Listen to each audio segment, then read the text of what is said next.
자, 여러분 안녕하십니까. 2024년도 1회차 유통관리사 2급 유통정보 기출문제 풀어보도록 하겠습니다. 자, 2024년도부터 유통정보 내용이 상당히 많이 바뀌었다는 거 여러분들 이미 인지하셨을 것 같습니다.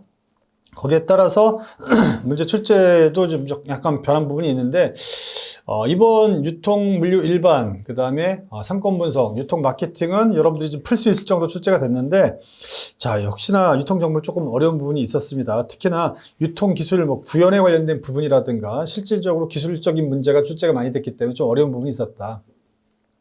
그리고 종전에 많이 출제됐었던 우리 지식 관련된 부분들, 지식 정보 관련된 부분, SECI 모형이라든가 이런 건 출제가 안 됐죠. 그 다음에 데이터 웨어하우스, 데이터 마이닝, 데이터 마트 같은 부분, 그 다음에 빅데이터 이런 부분이 출제가 안 됐고, 2024년도부터 새롭게 추가됐던 개인정보 보호에 관련된 문제도 출제가 좀 안 됐다라는 부분은 좀 아쉽습니다.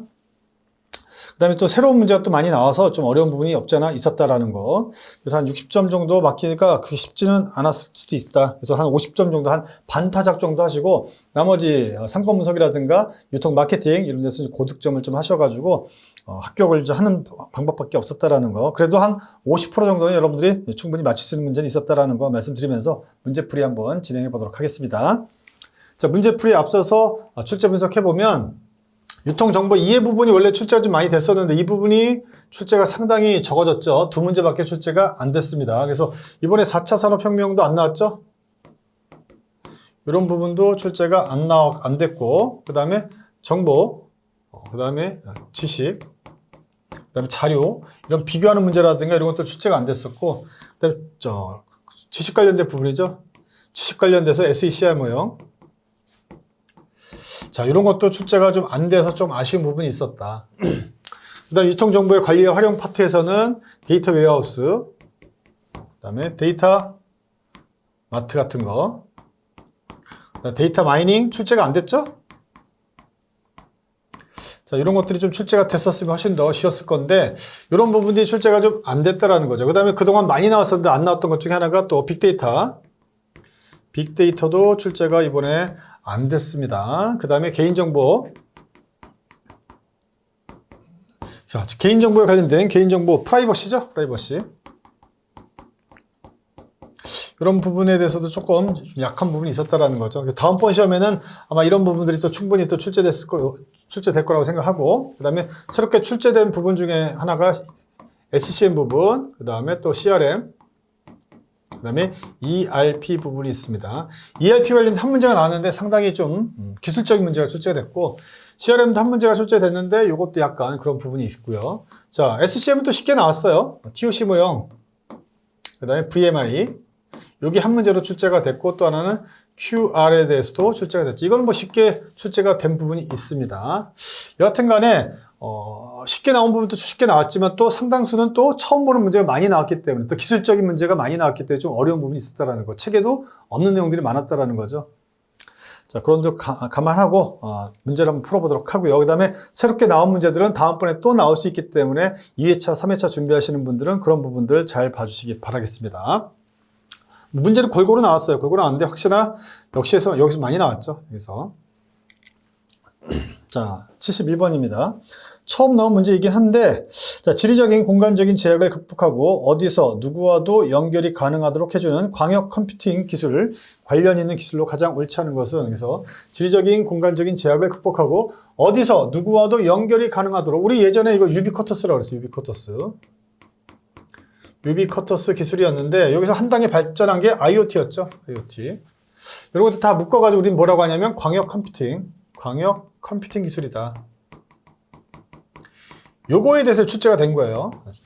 또 실제로는 문제는 뭐예요? 기술적인 내용이 나온 것이죠. 기술로서 가장 옳지 않은 것은 뭐 인터넷 기술, 그 다음에 미들웨어란 단어, 그 다음에 분산 처리, 네트워크 컴퓨팅 기술, 데이터 압축 보건 기술이 나와 있는데, 여기 나와 있는 것 중에 한번 보면 해설도 한번 보세요. 광역 컴퓨팅을 위해서는 인터넷 기반 기술, 그렇죠? 인터넷 기반 기술, 그 다음에 데이터를 주고받을 수 있도록 중간에서 매개 역할을 하는 미들웨어라는 게 필요하다라는 거예요. 그래서 인터넷 기술은 기본적이고요. 광역 컴퓨팅을 하기 위해서는 문제는 이거죠. 이걸 하기 위해서는 인터넷 기술, 인터넷 기반이라는 거죠. 그 다음에 뭐 미들웨어라고 해서 하드웨어, 그 다음에 기본적인 인터넷 이런 것들 연결시켜주는 중간 매개체가 있다는 거죠. 이게 바로 미들웨어도 필요한 것이고, 그 다음에 분산 처리 기술, 요거는 최근에 상당히 각광을 받고 있는 것이죠. 특히 뭐 비트코인 관련돼서도 마찬가지고요. 네트워크도 필요한 부분이다. 이게 정답은 5번 데이터 압축 보건 기술인데 요거는 광역 컴퓨팅 기술이랑은 조금 관련성이 없다라고 합니다. 그래서 이런 문제도 처음 출제가 됐어요. 쉽지 않은 문제죠. 72번 보겠습니다. 72번은 기출문제죠, 이거는. 최근에 또 기출 나왔어요. 기출문제이기 때문에 옵트인, 옵트아웃에 관련된 문제가 출제가 됐었기 때문에 이 정도는 충분히 맞춰주시면 좋겠다. 유통업체가 수행하는 마케팅 활동 중 소비자가 특정 유형의 개인정보 처리에 대해서 구체적이고 명시적이며, 이 중요한 건 이거죠. 사전적으로 동의를 표하는 별도의 조치를 취한 경우에만 개인정보를 수집해서 활용할 수 있는 유형 뭐냐 이거예요. 그래서 사전적으로 개인이 동의를 표시하지 않으면, 개인정보 수집에 대해서 동의하지 않으면 자료를 갖다 개인정보를 수집할 수 없는 거, 옵트인이라고 합니다. 옵트인. 정답은 2번이죠. 출제가 됐었기 때문에 여러분들이 이거는 충분히 접근할 수 있을 것이고, 반대가 옵트아웃입니다. 옵트아웃.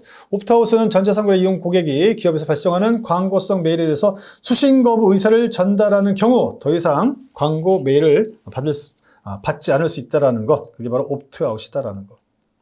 옵트인, 옵트아웃은 최근에 기출문제였기 때문에 이거는 기출문제니까 최근 2년 내 기출문제죠. 그래서 기출문제 풀어보셨으면 이걸 충분히 맞힐 수가 있을 것이다. 73번.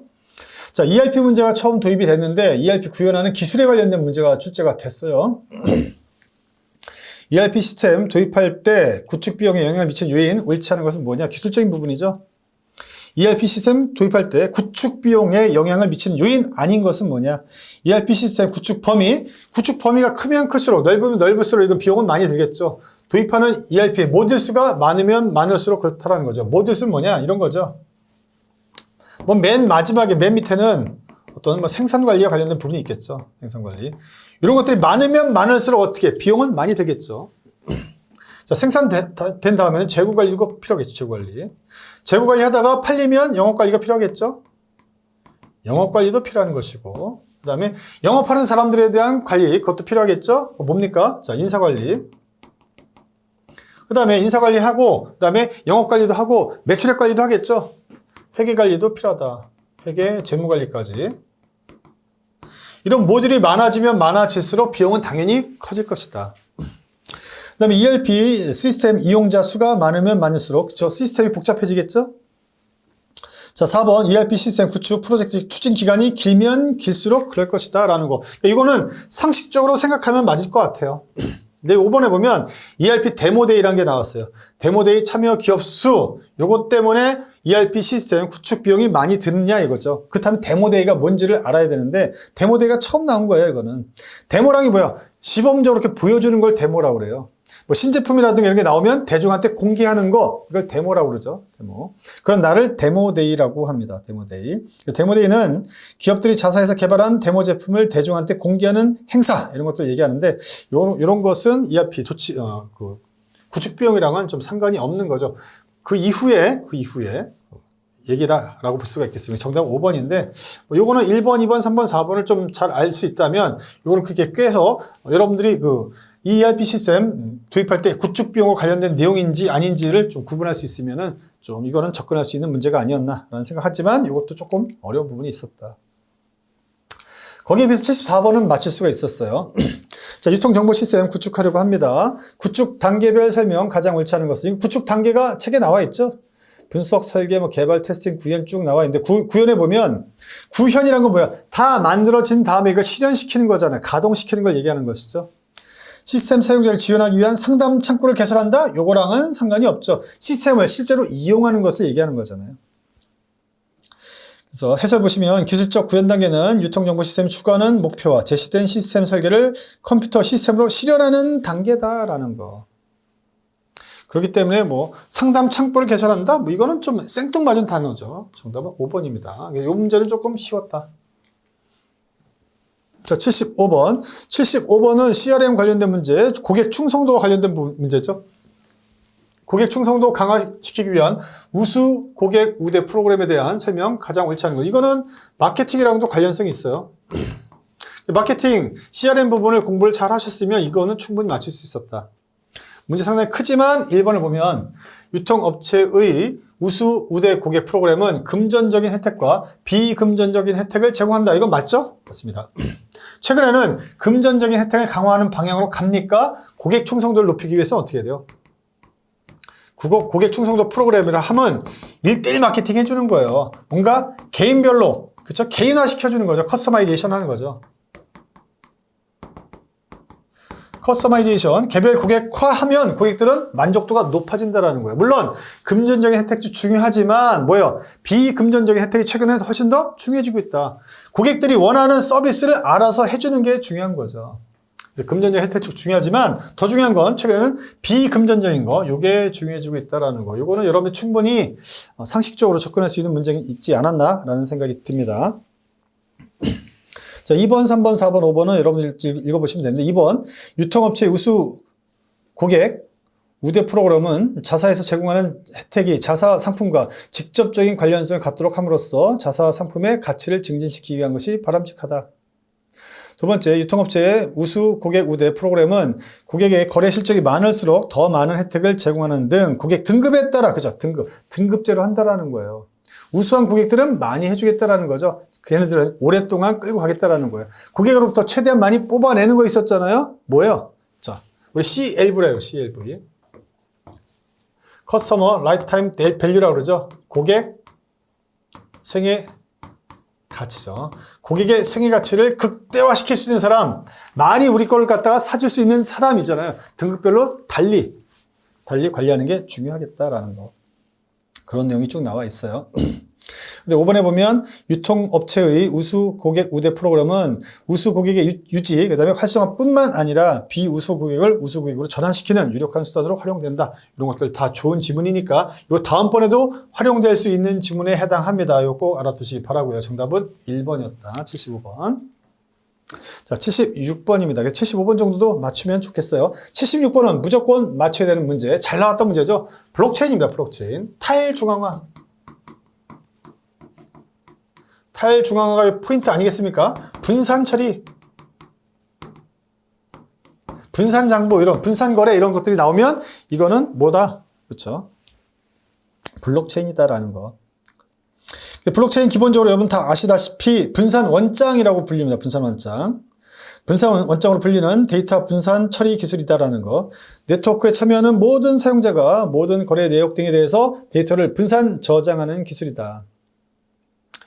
이는 중앙 시스템이 존재하지 않는 탈중앙화 됐다라는 게 포인트가 됩니다. 이게 정답은 5번이에요. 블록체인은 기존의 분권화된 방식을 탈피한 중앙 집권식, 이게 아니죠. 바뀐 거. 지금 탈중앙화다.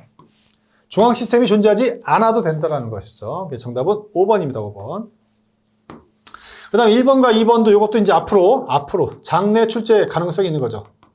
장래 출제 가능성이 있는 지문에 해당하기 때문에 이건 블록체인의 종류입니다. 퍼블릭, 그 다음에 프라이빗. 한 번쯤은 이제 보셔야 될 내용에 해당한다라는 거. 블록체인의 종류가 프라이빗도 있고 퍼블릭도 있고 그 다음에 두 개를 합친 컨소시엄이라는 것도 있어요. 컨소시엄 블록체인도 있다라는 거.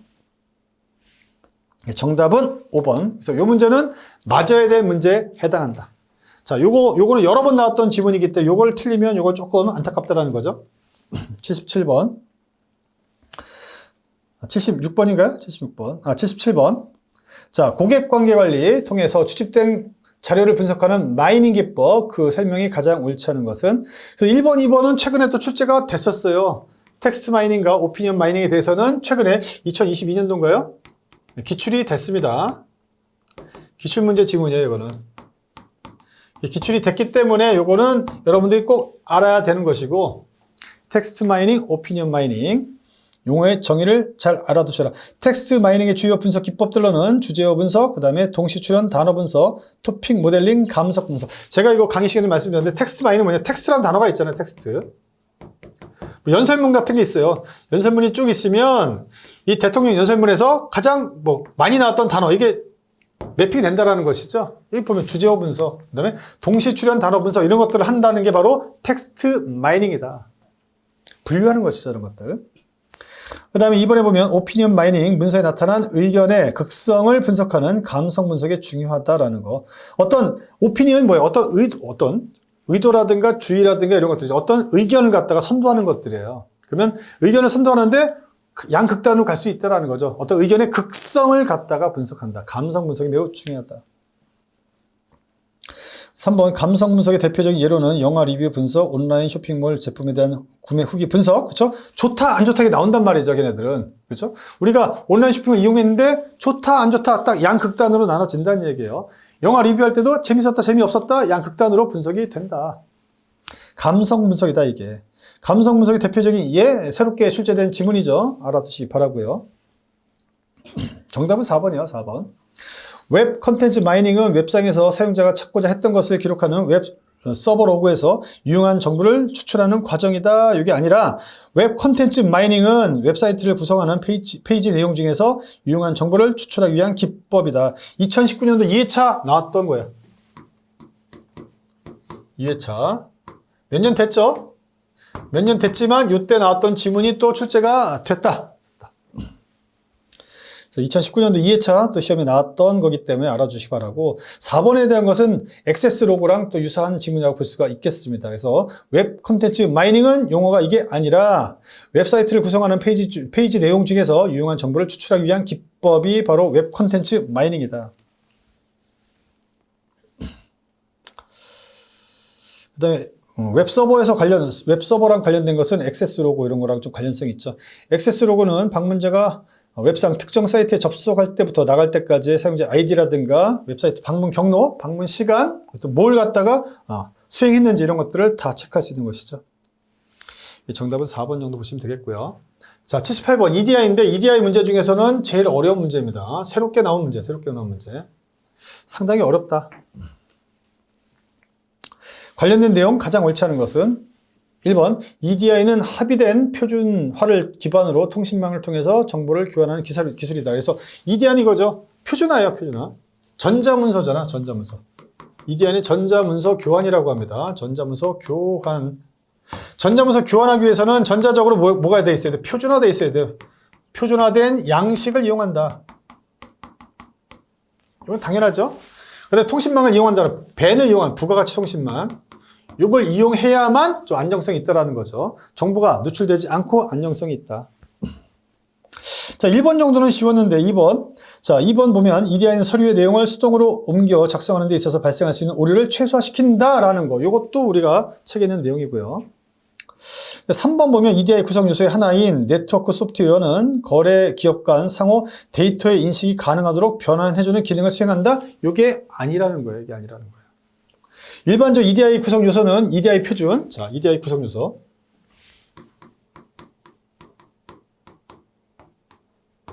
한 4가지 정도 얘기해요. EDI 표준이라는 게 있고요. EDI 표준, 스탠다드를 얘기하는 거예요. 그 다음에 EDI 사용자 시스템.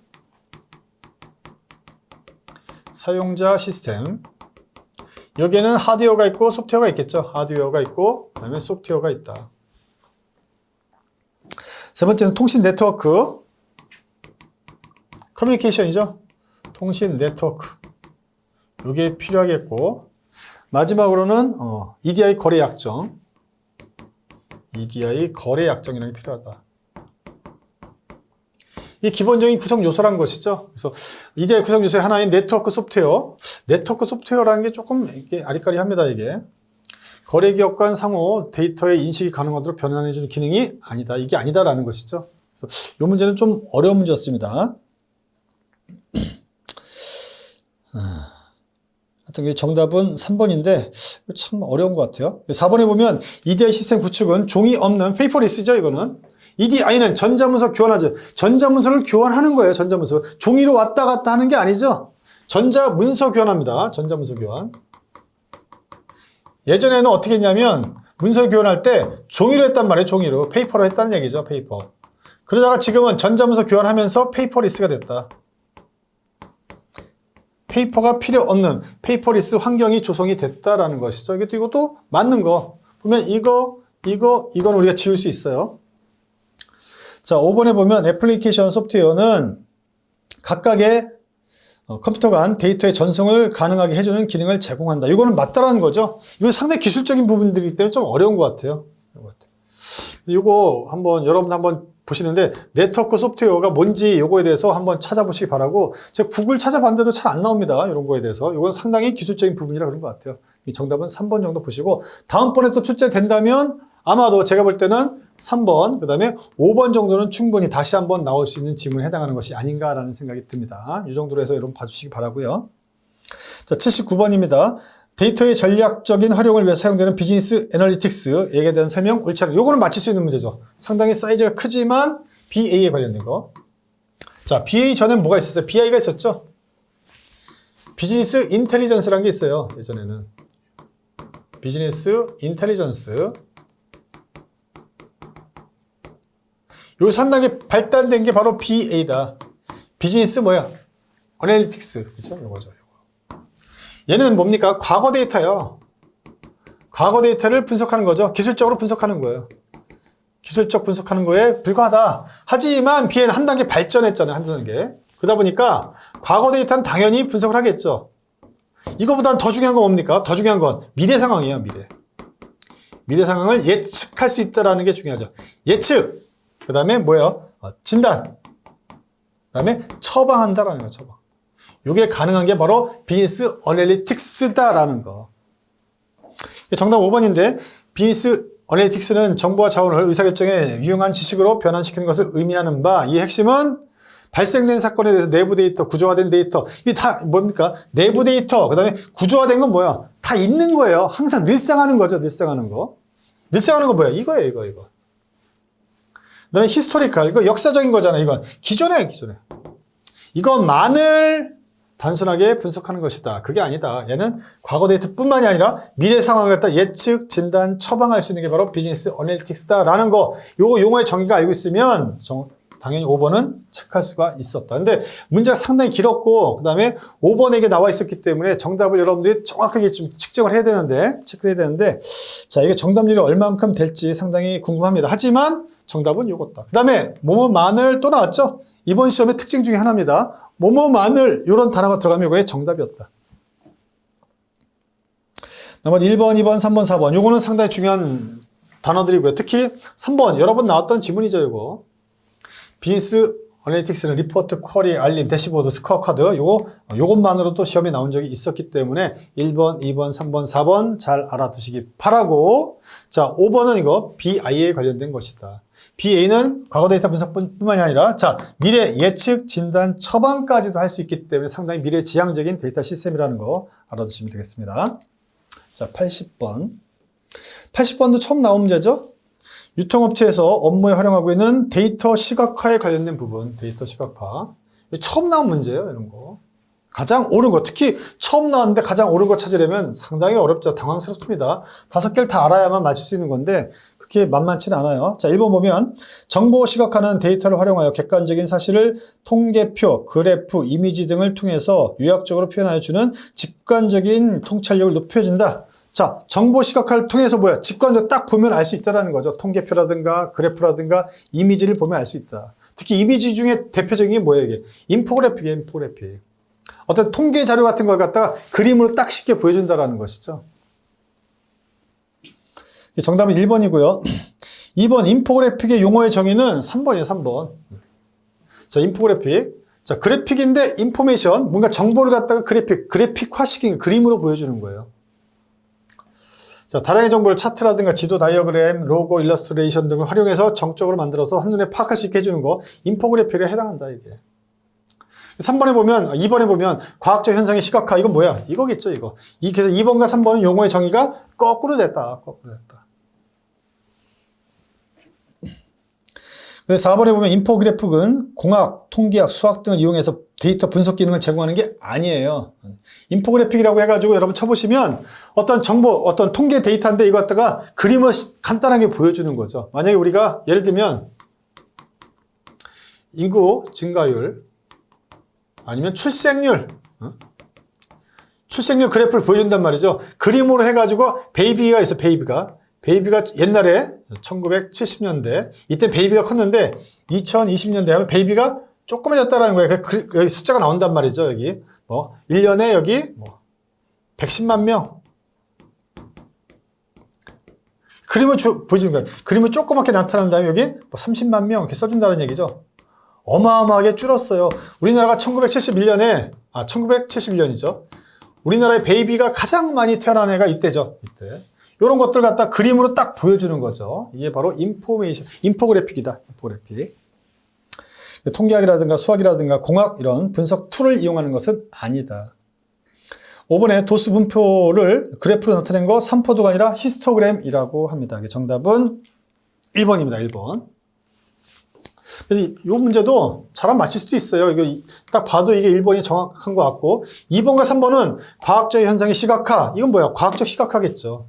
다량의 정보를 차트, 지도, 이거 인포그래픽. 이거 딱 요거는 두 가지가 틀렸다라는 걸 우리가 알 수가 있었다. 이걸 통해서 인포그래피라는 걸 여러분들이 조금 유출할 수 있었으면 4번도 틀렸다라는 걸 알 수는 있었겠죠. 물론 처음 나오는 문제이기 때문에 어렵습니다. 81번 유통업체에서 활용하는 간편결제에 대한 설명 가장 옳은 것은 뭐냐? 1번이 정답입니다. 온라인과 오프라인 상거래에서 빠르게 그 다음에 간편하게 결제하는 전자결제 서비스다. 정답 1번. 나머지 2번, 3번, 4번, 5번은 틀린 지문이니까 한번 봐주시고요. 자, 82번입니다. 82번. 자, 우리나라 바코드 2연13이라는 단어는 지금 안 써요. 지금 GS1이죠. GS1 13이에요. 이게 글로벌 스탠다드로 지금 바뀌었잖아요. 지금 이걸로 바뀌었죠. UPC랑 그 다음에 2연 코드가 합쳐졌잖아요. 그래서 지금은 이걸로 씁니다. 지금 이걸 쓰고 있는데 여하튼 2연 13이라고 나와 있어요. 2연도 아니 원래 칸 13이라고 해야 이게 조금 더 맞죠? 인쇄에 대한 내용 가장 옳지 않은 것을 이런 문제를 내는 건 조금 문제가 있다라고 봅니다. 이게 예전에 한 7, 8년 전 예전 기출문제 좀 비슷한 문제입니다. 예전 문제랑 조금 비슷하긴 한데 없는 내용이 또 나오기도 했습니다. 이거는 출처가 어디냐? 유통물류진흥원이라고 있어요. 유통물류진흥원. 우리나라 유통물류진흥원이라는 데가 있습니다. 바코드를 갖다가 제시하는 곳이죠. 유통물류진흥원. 자, 유통물류진흥원에 들어가 보면 그 GS1 표준 바코드 활용 안내 책자라는 게 있어요. GS1 표준 바코드 활용 안내. 활용 안내 책자가 PDF로 있어요. PDF로. 자, 여기 나와 있는 내용입니다. 여기 나와 있는 내용을 한 문제로 이렇게 나타냈는데 참 이런 건 좀 내면 좀 그렇다라고 생각이 듭니다. 정답은 3번이요. 옳지 않은 거.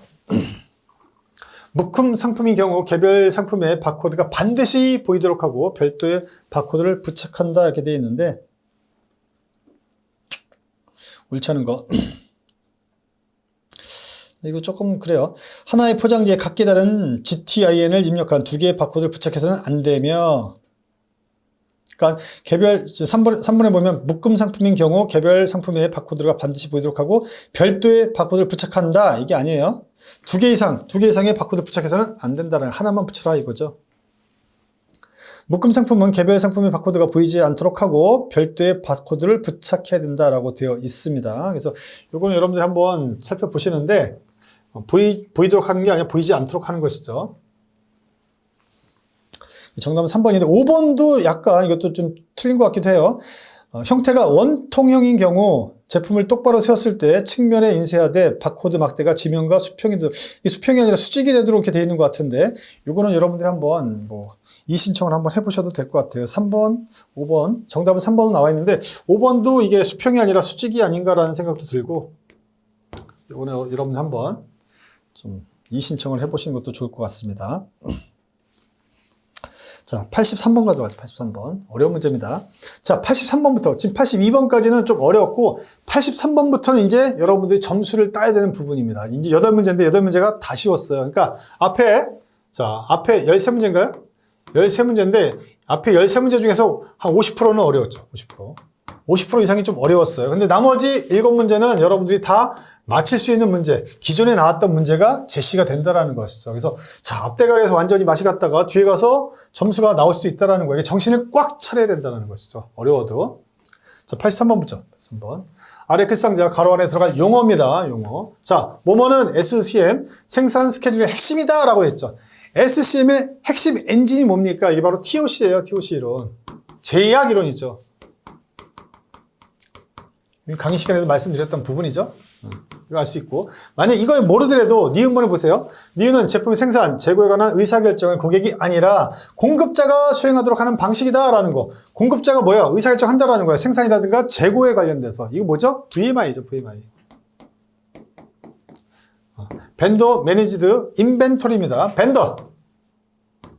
공급자잖아요, 공급자. 공급자가 뭐 매니지드 관리한다라는 거죠. 인벤토리. 인벤토리는 재고죠. 재고 관리를 누가 한다? 벤더가 한다라는 거예요. 벤더가. VMI다. 여러 번 나왔던 기출지문 아니겠습니까? 이것도 여러 번 나왔었고요. 이것도 출제가 됐었기 때문에 여러분들은 자, 정답 뭐예요? 제약 조건 이론, 제약 이론, 그 다음에 VMI 정답 2번이라는 걸 우리는 알 수가 있다. 83번은 빠르게 정확하게 빠르고 정확하게 맞춰줘야 되는 것이고, 84번도 어려운 문제가 아니었습니다.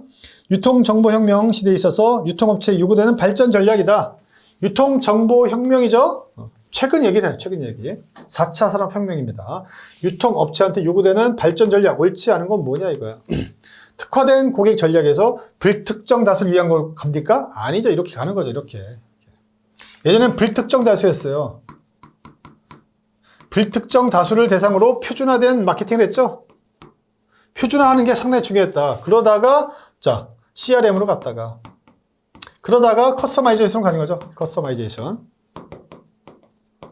개별 고객화하는 거예요. 개별 고객화. 특화되는 거죠. 개별 고객화. 다른 말로 하면 1대1 마케팅이죠. 1대1 마케팅. 이러다가 빅데이터가 커지면서, 빅데이터가 활용이 되면서 지금은 매스 커스터마이제이션. 이걸로 옮겨가고 있는 중이다라는 거죠. 정답은 1번, 1번. 틀렸죠. 85번입니다. 85번도 그냥 거저 주는 문제입니다. 가로 안에 들어갈 용어잖아요. 딱 보고 그냥 맞춰주셔야 돼요. 온오프라인에 관계없이 온오프라인을 다 이용하겠다는 거잖아요. 이거 뭐죠? 이거 O2O죠, O2O. 내지는 채널화 시킨 거. 옴니 채널. 오토 커머스 내지는 이걸 갖다 채널로 만든 게 옴니 채널 아니겠습니까? 옴니 채널 나왔는 거 바로 체크하면 정답 4번이죠, 4번. 자, 두 번째 보면 1인 가구 중에서 개성 있는 소비자들의 다양한 요구에 맞춤형으로 서비스를 제공하는 뭐뭐 서비스. 온 디맨드라고 그래요, 온 디맨드. 디맨드는 수요잖아요, 지금. 수요가 있다라는 거죠. 1대1 서비스를 해주겠다라는 거죠. 소비자가 원하면 언제든지 서비스 제공이 가능하도록 고객 중심 니즈를 맞춰주겠다라는 게 바로 온 디맨드다. 정답, 이것도 아주 쉬운 문제. 83, 84, 85는 매우 쉽고 86번 또한 마찬가지죠. QR코드예요, QR코드. QR코드에 대한 설명 옳지 않은 것은 QR코드는 3차원입니까? 아니죠. 2차원 바코드잖아, 2차원. 보자마자 0.1초 만에 정답 1번이다. 나머지는 한번 읽어봐 주시고 정답은 그래서 당연히 1번. 87번도 쉬웠다. 처음 나온 문제지만 자, 박스를 보면서 정답이 나와 있어요. 데이터값 삭제, 그 다음에 총계, 토탈이죠. 총계 처리, 데이터 마스킹 등을 통해서 개인정보 일부 또는 전부를 삭제하거나 대체함으로써 다른 정보와 쉽게 결합하도록 특정 개인을 식별할 수 있도록, 식별할 수 없도록 하는 조치 뭐예요? 식별할 수 없는 거니까 비식별하죠, 이거. 이게 문제입니까, 이거? 이런 거는 그냥 거저 주는 문제죠. 0.1초짜리 이것도. 그래서 처음 나온 문제라고 해서 겁먹을 필요는 없고 문제를 꼼꼼하게 잘 읽어보면 힌트가 있다라는 거예요. 뭐뭐만 뭐 이런 단어가 들어가 있는지 아니면 이것처럼 문제에서 뭔가 이런 단어 뭔가 식별할 수 없도록 하는 조치 뭔가 힌트를 딱 준다라는 거죠. 맞출 수 있도록. 이런 문제가 나왔어요. 88번도 마찬가지입니다. 디지털 관련된 모든 것 all things about digital 이렇게 돼 있죠.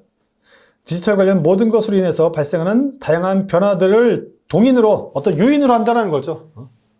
변화 요인으로 한다는 거죠. 디지털 관련 디지털이라는 단어가 나와야 되는 것이죠.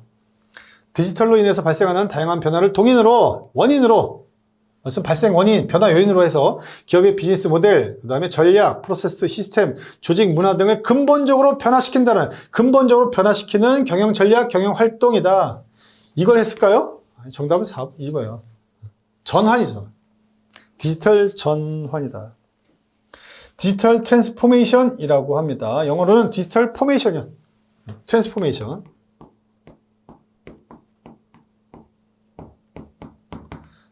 근본적으로 바꾸는 거죠. 변화시키는 거예요. 변화시키는 거. 정답은 1번입니다. 1번.